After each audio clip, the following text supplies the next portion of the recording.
Hello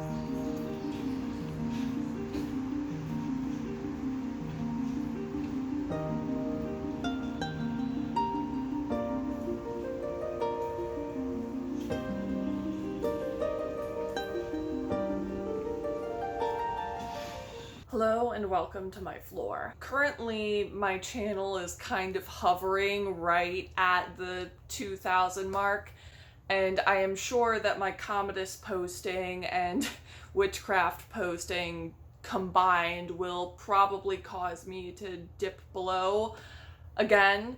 But I'm just gonna go ahead and make the video that you guys asked for anyway. Yeah, thank you for 2K. That is pretty cool. If you don't know what I'm talking about, basically I put a poll on my community tab that said, you know, what video would you like to get once, as like a reward or celebration, once this channel is at 2K subscribers, and people voted that they wanted to see a bookshelf tour. So I'm going to be showing you guys all of my bookshelves, as I have a lot of books, as you can probably guess, so there is a lot to go through, and I guess if I'm gonna do it, I might as well go the whole hog and do it thoroughly. I think we're probably about due for a bookshelf tour too, because I've never done one on this channel before, and I've had this channel for I think like 4 years now or something like that. 5 years maybe. I think yeah, because I started this in 2020, which is crazy. That time has just flown. Also want to plug really quick, if you guys want to follow me on Goodreads, that is linked on the main channel page. I also have a Letterboxd, which is basically Goodreads for movies, so that is linked there too. I also want to plug that I do have a Ko-Fi now. I mean, you don't have to give me anything. I'm not like going to become a career influencer or anything like that. Want to help support the channel, then you can donate to me on my Ko-Fi. You don't have to, but it's just like, it is there if you want to help me suffer slightly less. So yeah, that is it. Thank you all for 2K. I am really just like happy to be able to share like my thoughts on literature with people, because I feel like a lot of people, especially now since like the digital age has kind of ruined publishing in a lot of ways, and there's a lot of really bad books getting published. It's really important to me to be able to share books that I think are really, really magical with people, and to share books that I think are doing really high level things that will make people continue to love reading. And, you know, helping people to craft a life for themselves, which feels fiction-esque. Yeah. So without further ado, let's just go ahead and get into it. I'm actually gonna take you around the house a little bit because I have a couple things to show you first. Okay, so first and foremost, I have to show you the shelf. So Victor and I have these just like large shelves that are in the hallway of our apartment. This one is not a bookshelf, but it's one that I did want to show off. This is our salvage shelf. So it's all just like random things that we find when we are out hiking in the woods. I think this wooden snake is my absolute favorite thing that I find, that I have found. You can see there's some bones, some pine cones, this really pretty fan. This snake is my absolute favorite. I'm sorry it's so dusty. It's one of those chores that always falls by the wayside. But these down here are the ones that I wanted to show you. These are the chopping block shelves. So these are the books that are on their way out that we're going to sell for credit at the used bookstore. So this top one is Victor's. Actually, this is Victor's to the left of the Buddha. And then these are all ones that I'm getting rid of. I'm gonna normally put this on a tripod, so it's not gonna be just up and down like this the whole time, I promise.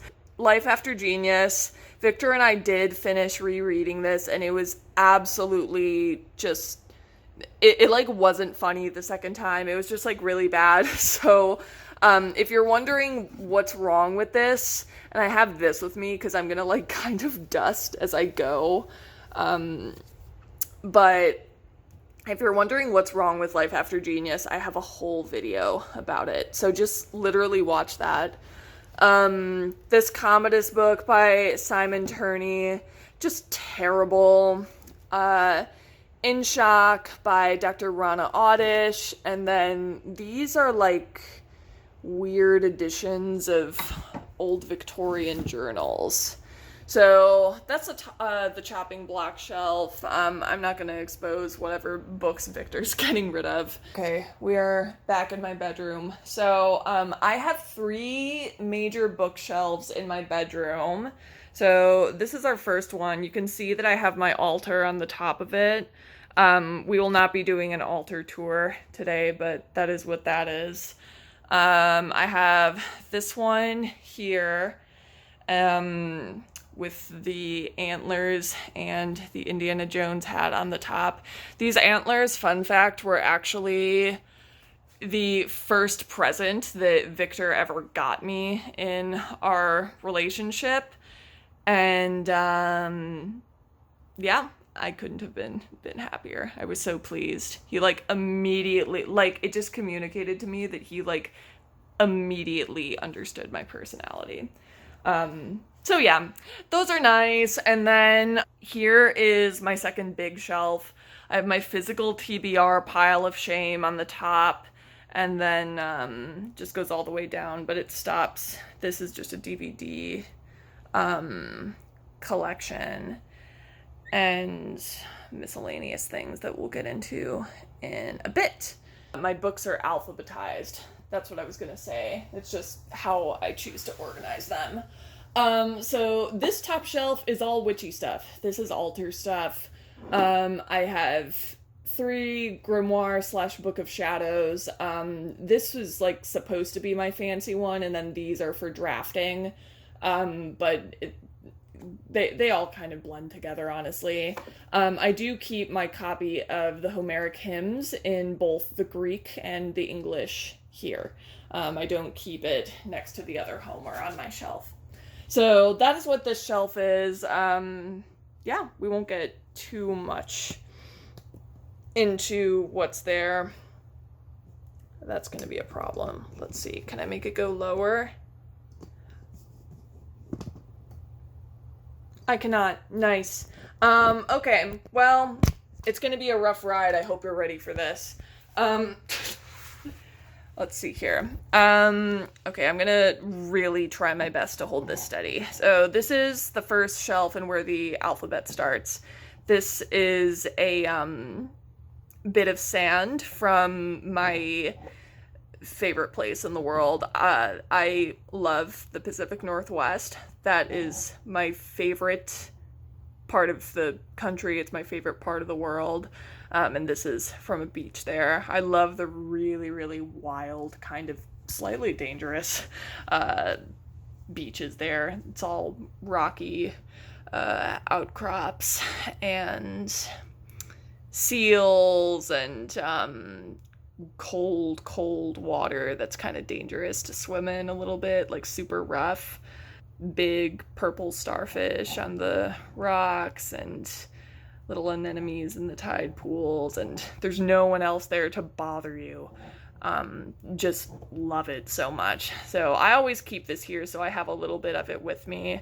And of course I love the Rezzies. If you don't know what I'm talking about, look up the southern resident killer whales. I don't think I've mentioned this on this channel, but they are literally my favorite animals in the universe. You know how some people are horse girls?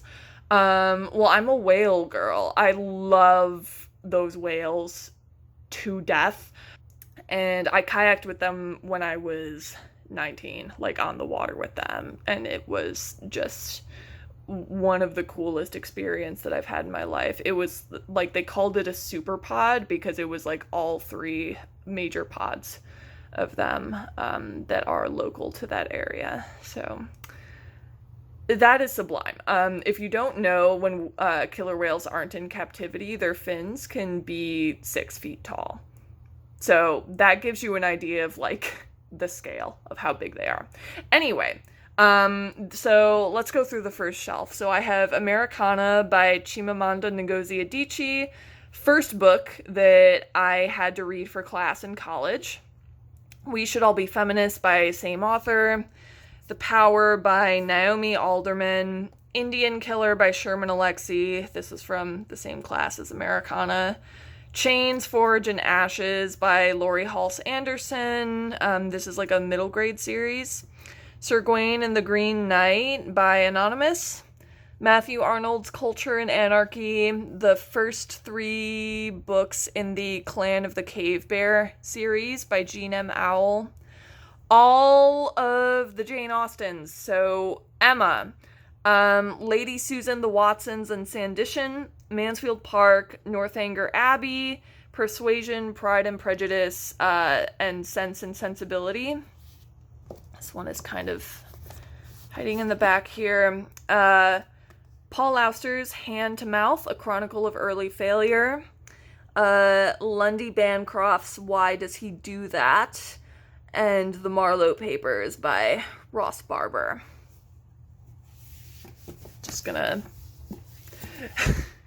using you guys as an excuse to clean my room.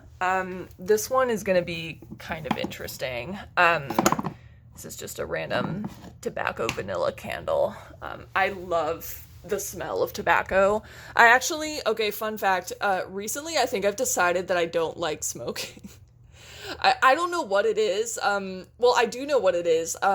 I used to enjoy just like a cigarette socially as like an occasional treat, but I've started having this fucking neighbor that is just chain smoking literally 24/7 on their fucking balcony, and it's the most annoying thing in the entire universe. I think nicotine is ruined for me now. I think maybe I'm old, but I think I'm getting to a point where I'm like, are drugs actually just stupid and lame? I literally think they might be. It's like, oh yeah, the man is trying to kill me, let me kill myself fucking faster. Anyway, so this shelf is kind of awk, because it's not as tall as the first 2, and I don't want to move the top 2, because I need the space that's on them, but because this one is shorter, you can see that there are some books that I just have to stack on their side, and it just fucks up the alphabetization. So if that seems off, that's why. Art and Fear by David Bales and Ted Orlando. I think I need to actually get rid of that. The Parthenon by Mary Beard. Sven Burkert's The Gutenberg Elegies. William Blake's The Marriage of Heaven and Hell. Goddesses in Every Woman and Gods in Every Man by something Bolin. I'm sorry I'm breathing so hard. It's probably annoying to listen to. Emmy Braden's Aurora Floyd and Lady Audley's Secret. One of each of the Brontes. So I have Jane Eyre by Charlotte Bronte, The Tenant of Wildfell Hall by Anne Bronte, and my copy of Wuthering Heights by Emily Bronte is the pretty one in this stack here. I have William Brown's Clotel, The President's Daughter, Elizabeth Barrett Browning's Aurora Lee, Anthony Burgess's A Dead Man in Deptford. This is another one I need to get rid of. Robert Burton's Anatomy of Melancholy. I was going to publish a paper on this, and then I switched fields. So I literally don't need this book anymore. Candace Bushnell, Sex and the City. And then here is my ugly stack. So I have Roland Barthes' Morning Diary and Camera Lucida. Mary Beard's Emperor of Rome. Laughing Feminism by Audrey Bilger. Feminism for Women by Julie Bindel. Abortion Beyond the Law by Naomi Brain. New Dark Age by James Bridle. There's Wuthering Heights. And then Cometh Up as a Flower by Rhoda Broughton is at the very top. All right. And that is the first shelf. Okay, I'm back from getting coffee with my friend. So I think this is gonna be a whole lot more stable for you guys now that I'm able to use my tripod. So this is the top shelf of the first of the tall shelves. I have Imperial Woman by Pearl S. Buck, Kindred by Octavia Butler, The Paper Camera by Yumna Shlala, Sandra Cisneros' The House on Mango Street, Boy Parts by Eliza Clark. I have selected poems of Samuel Taylor Coleridge, When in French by Lauren Collins, Wilkie Collins, The Woman in White.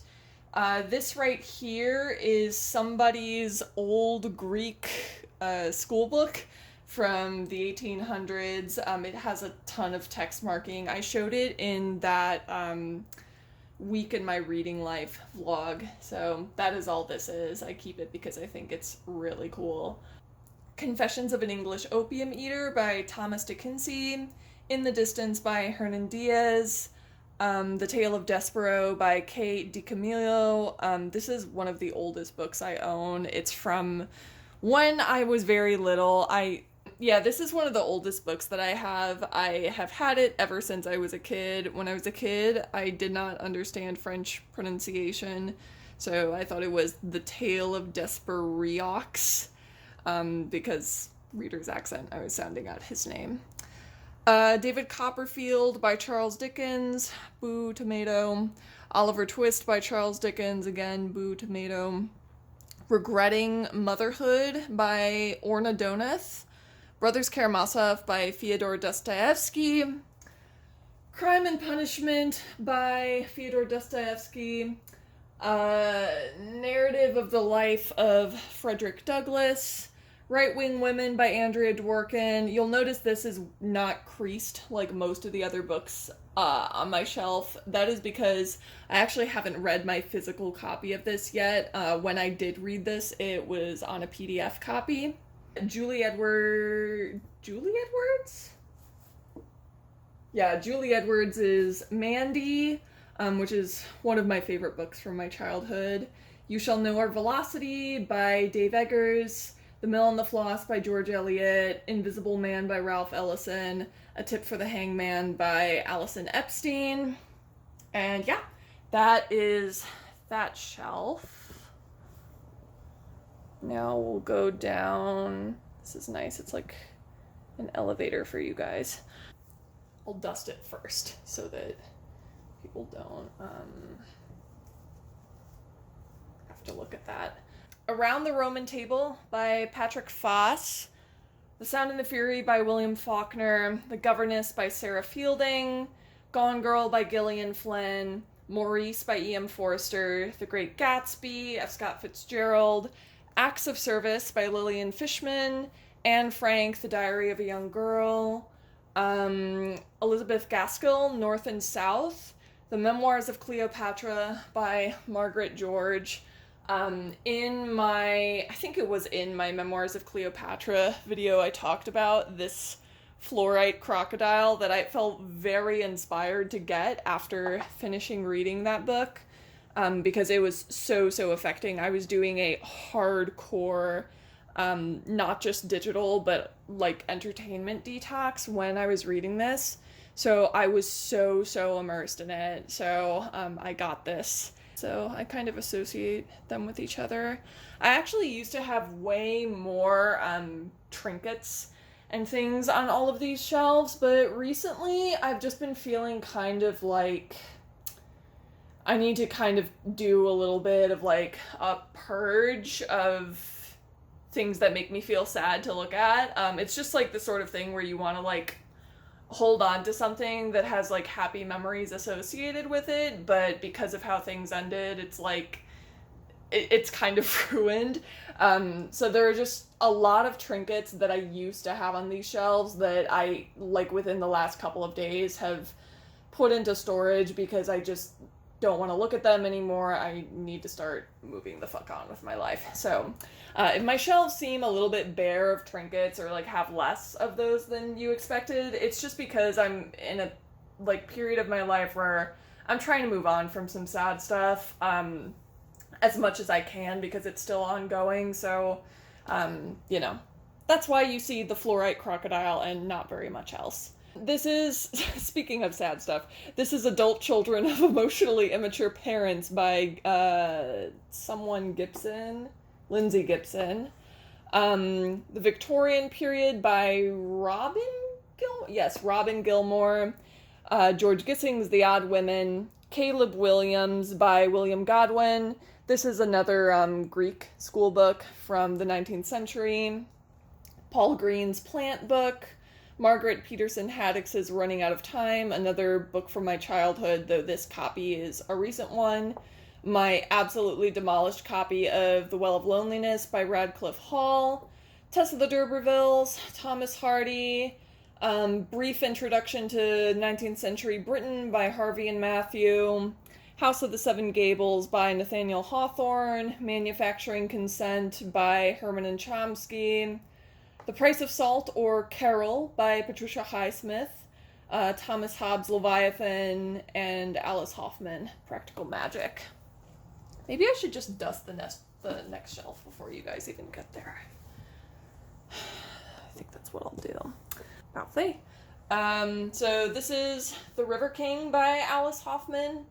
My 2-part Richard Holmes Coleridge biography that I did a massive and very high production value reading vlog on. Homer's Odyssey. Park Honen's Christopher Marlowe biography. Bell Hooks' All About Love and Communion. Bell Hooks' A Culture of Place. Honestly, both of these are kind of on the chopping block. I'm just like, I feel like All About Love is like the major text by her that I like. These two just really weren't doing it for me. Zora Neale Hurston, Their Eyes Were Watching God. Blah, blah, blah. Henry James, Roderick Hudson. Aztec by Gary Jennings. Going Out of Our Minds by Sonia Johnson. Edible Wild Plants by John Callis? Yes. John Callis. Miko Kawakami, Breasts and Eggs. Robin Wall Kimmerer, Braiding Sweetgrass. Writers and Lovers, Lily King. Love in the Time of Contagion by Laura Kipnis. Revolution in Rojava by... Who is this by? A million people, but Revolution in Rojava. This here is Sandra Gale Lambert, A Certain Loneliness. Starting to trip me up here. We're getting into some of the ones I've forgotten about. And then 10 Arguments for Deleting Your Social Media Accounts Right Now by Jaron Lanier. All right. Next, Culture of Narcissism by Christopher Lash. Uncle Silas by Sheridan Le Fanu. The Phantom of the Opera by Gaston Leroux. Victorian Feminism by Philippa Levine, yes. All of the Chronicles of Narnia. Saving Seymour by Ellen Locke. The Cancer Journals by Audre Lorde. The Coddling of the American Mind by Greg Lukianoff and Jonathan Haidt. Story of Mary MacLane by herself. Le Mort d'Arthur by Sir Thomas Malory, I was right. The Book of John Mandeville. I have every Kit Marlowe play here, so starting with Dido, Queen of Carthage, Edward II, 2 copies of Faustus, The Jew of Malta, this is The Massacre at Paris, and then this is both, wait, is Tamburlaine, is this only one? No, yeah, Tamburlaine the Great, parts 1 and 2. Haven't read any Marlowe in absolutely forever. Then I have Life of Pi by Jan Martel. Karl Marx Capital, Volume 1. I have not read this. I did read some Marx for a literary class that I took in undergrad.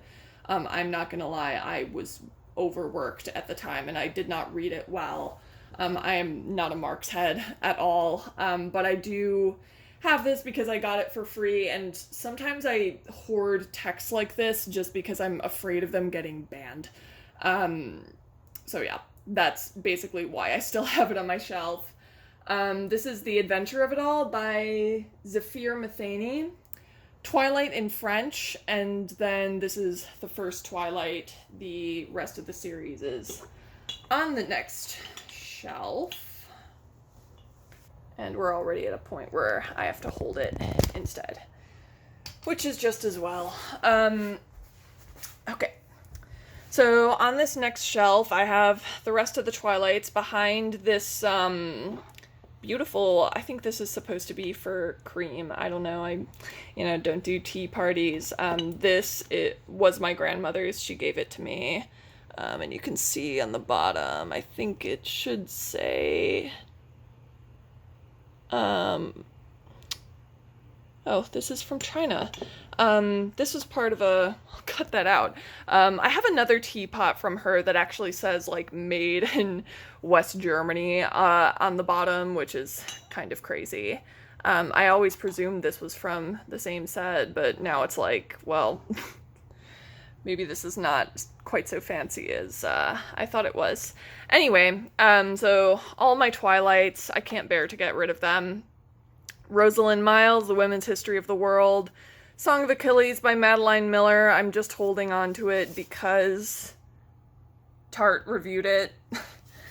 Rebel by Rahaf Muhammad. Again, I probably wouldn't still have this if my review of it hadn't made so many extremists very, very angry. It makes me kind of protective over it. Anne of Green Gables by Ellen Montgomery. Journey of the Pink Dolphin, blah, blah, blah, Golfins. Journey of the Pink Dolphins by Cy Montgomery. Soulmates by Thomas More. Nefertiti by Michelle Moran. Toni Morrison's The Bluest Eye. Eileen by Otessa Moshfegh. My Year of Rest and Relaxation by Otessa Moshfegh. Convenience Store Woman by Sakaya Murata. Lolita by Nabokov. Kill All Normies by Angela Nagel. The Darkening Age by Catherine Nixie. And 12 Years a Slave by Solomon Northup. Finally, this one at the bottom here. Let's take a look here. We have the complete Flannery O'Connor, the complete stories. So all of her short stories. Her novel is not included in this. Free Lunch by Rex Ogle. Mary Oliver's Upstream. Besom, Stang, and Sword, which I just talked about on this channel recently. George Orwell's 1984. Ovid's Metamorphosis. How to Interpret Literature by Richard Parker. Dr. Zhivago by Boris Pasternak. Wish You Were Here by Jodi Picoult. Un Papillon dans la Cité by Giselle Pineau. The Bell Jar by Sylvia Plath. Plato's Republic. Homeland Security by Carla Power. The Huntress by Kate Quinn. Mistress of Rome and Daughters of Rome by Kate Quinn. Feminist Messages by Janice Radner? No, Joan Radner, excuse me. Renegade Dreams by Lawrence Ralph. Comfort Me with Apples by Ruth Rachel. Excuse me if I'm pronouncing it wrong. First two books of the Interview with the Vampire series, or The Vampire Chronicles by Anne Rice. Letters to a Young Poet by Rilke. And High Conflict by Amanda Ripley. So, yes, that is this whole shelf. And then these cards on the side are all cards that I have gotten from Victor for various occasions. There are more on the other shelf. So, yes, let's switch over to that one. So first, we'll do the TBR pile of shame. Michelle Obama's Devenir for my French practice. Talented Mr. Ripley by Patricia Highsmith. Wally Lamb, I know this much is true. Pnin by Nabokov. Nice Girls Don't Get the Corner Office by Lois P. Frankel. The Revolution of Marina M. by Janet Fitch. Next book in the Vampire Chronicles, another Ruth Rachel, whatever book. The Beauty Myth by Naomi Wolf. The Undertow by Jeff Charlotte. This one I'm done with. I just haven't gotten to the library to return it. The World Without Us by Alan Wiseman and The Turning Tides by Jesse Joie. This one is another library book, but I'm just mining its bibliography for other sources. More cards from Victor off to the left, but these are kind of falling open, so I'm not going to let you see them. And lots of dust, so how would you even manage to see it? This is You Told Me You Were Different, an anthology by Kitty Robinson. Detransition by Max Robinson. All of the Harry Potters. I have Hope Ryden's America's Last Wild Horses and Lily Pond. Catcher in the Rye by J.D. Salinger. The Darker Shade of Magic series by V.E. Schwab. A Dialogue on Love by Eve Sedgwick. The Culture of the New Capitalism by Richard Sennett. This one to the right of it is a more than 100-year-old Shakespeare collection that my grandmother gave me. And then this, of course, is my old high school copy of Hamlet. So, let's go down a level. Macbeth, Othello, Romeo and Juliet, all by Shakespeare, of course. I have 2 copies of Frankenstein. This is the revised text, and this is the 1818, both by Mary Shelley, of course. This is the Sasquatch Hunter's Almanac by Sharma Shields. This one is linked to Boulder, Colorado for me, from back when I used to live there. So I've always kind of held on to it, even though it's just not a great book. It kind of embodies the vibe of Boulder a little bit. No shade to Boulder because I loved it, but, you know. Snare by Lilja God, I'm so sorry. I don't know what the some of these signs mean in Icelandic, which this is an Icelandic novel, but you can read her name there. Valerie Solanas' Scum Manifesto, The Hidden Hand by E.D.E.N. Southwark, Bram Stoker's Dracula, Merlin Stone's When God Was a Woman, Tiny Beautiful Things by Cheryl Strayed, Donna Tartt's The Goldfinch, The Little Friend, and The Secret History, Walden and Civil Disobedience by Henry David Thoreau, 18 Months by Shannon Thrace, have all of the Lord of the Rings by J.R.R. Tolkien, including The Hobbit. And then I have A Midwife's Tale by Laurel Thatcher Ulrich. And finally, this is my last shelf of, books proper, and then I will show you the rest of what is on these shelves, just because I think it could be kind of funsies. So these are just seashells that I got. The Body Keeps, The Score by Bessel Vander. I can't read his name from here. Bessel van der Kolk. I have Virgil's Georgics, Ocean Vuong, On Earth We're Briefly Gorgeous. Funny to have those next to each other. Castle of Otranto by Horace Walpole. The Right to Be Cold by Sheila Watt Cloutier. The Angry Chef by Anthony Warner. That was a book I got in a random Oxford bookshop one time. Beautiful copy of Leaves of Grass by Walt Whitman from the half-price books in my hometown. This is a bunch of plays by Wilde. I only got it because I needed Salome. Oscar Wilde, of course. Picture of Dorian Gray by same person. Cecil Dream by, what was his name? Theodore Winthrop. Mary Wollstonecraft's Mary and the Wrongs of Woman. Eastland by Ellen Wood.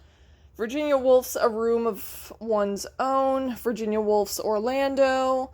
A big collection of Wordsworth poems.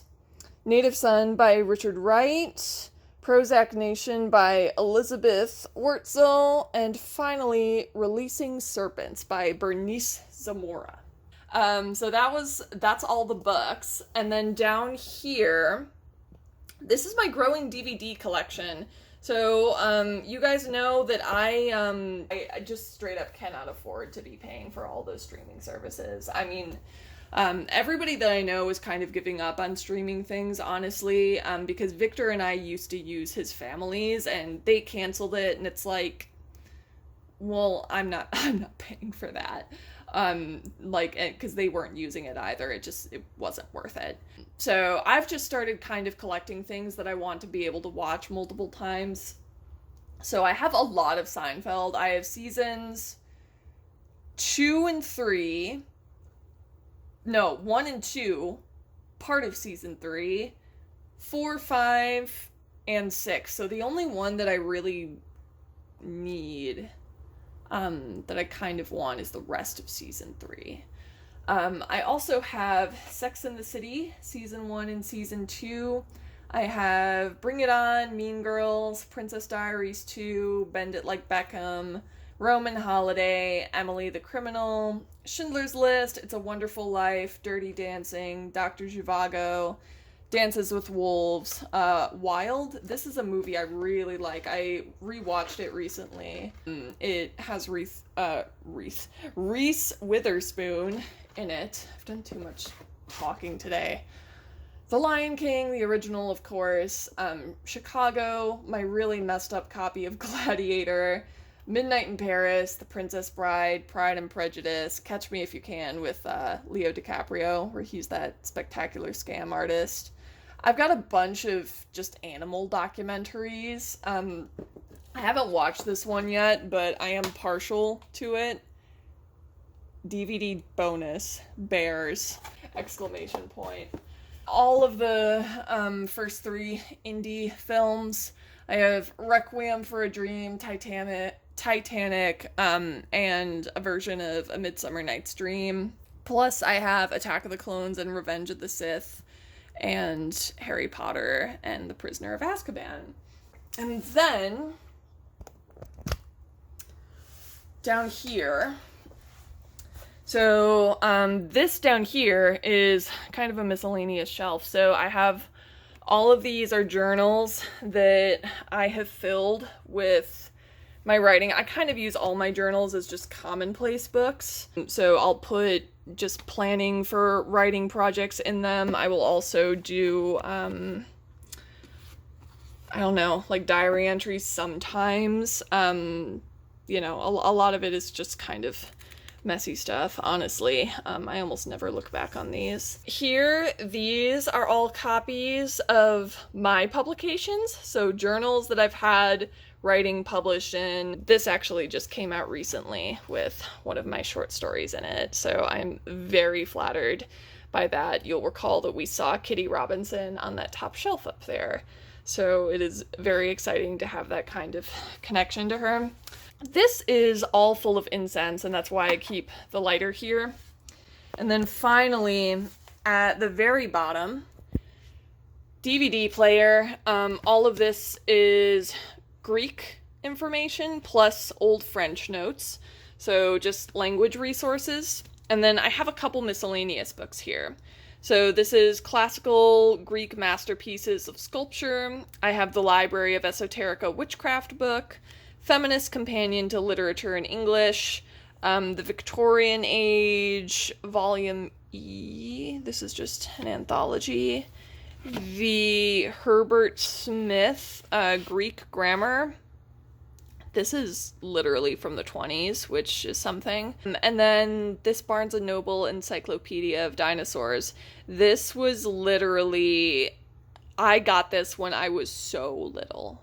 Like, so little. This, I think, is... Actually, you know what? I think this is the oldest book that I own, because I had this when I was really, really young and not even reading chapter books yet. But fun fact about me is that even though I've told you guys I was one of the last people to learn to read in my first grade class, when I did learn to read, I would just read encyclopedias cover to cover. Like, it took me a long time to be interested in fiction and chapter books, because I just found, like, information about animals and, like, dinosaurs, frankly, to be so interesting that I would literally read through encyclopedias cover to cover and literally making sure that I had technically read every single word on every single page. So I would read all the captions and all of the headers and footers on the page so that I could make sure that I like had really technically finished the page. So yeah, I read this over multiple times, and actually I will show you guys, because the Barnes & Noble books are really not great quality now. The illustrations in this are like actually really, really nice. It's a really nice quality book. I remember this being like yeah, I liked the really weird ones, like this one or this one. I used to be really good with memorizing all of the names. Yeah, like look at this. Like just the quality of the artwork is honestly just leaps and bounds from where Barnes & Noble is now. I mean, look at this. You can even see that it's eating leaves from a ginkgo tree. Really, really nice. And I think what I liked about this is it had like some of the super weird, really, really old animals. Like I loved looking at just these weird species where it's like, God, it really started all with lizards, didn't it? Yeah, or like stuff like this. So, yeah, I almost was more fascinated with things like, you know, the Carboniferous and the Devonian period. This was my favorite, 370 million years ago. Because I liked it because I was like, the further back you can go, the cooler it is. Yeah, kind of graphic, but I didn't mind because I just wanted to learn more about dinosaurs. So, yeah. I kind of want to show you some of these other ones now, actually. So, which it's not, yeah, this is just spectacular. Yeah, gorgeous, gorgeous illustrations. I actually got a lot of really good book and movie recommendations from this book. This is where I got Bell Book and Candle from, which is a movie that I really, really enjoy. If you want like a really good 1950s movie about witchcraft, with like a pretty dope aesthetic, try Bell Book and Candle. It's from 1950 something. At the end, it does have 50s poisoning. Where have I seen that before? Yeah, at the end it does have 50s poisoning, but mostly it's really, really good. So yeah, I guess that's it for this video. Thank you again for 2K, or at least for getting me there for a moment in time. And yeah, I'll see y'all next time. Bye.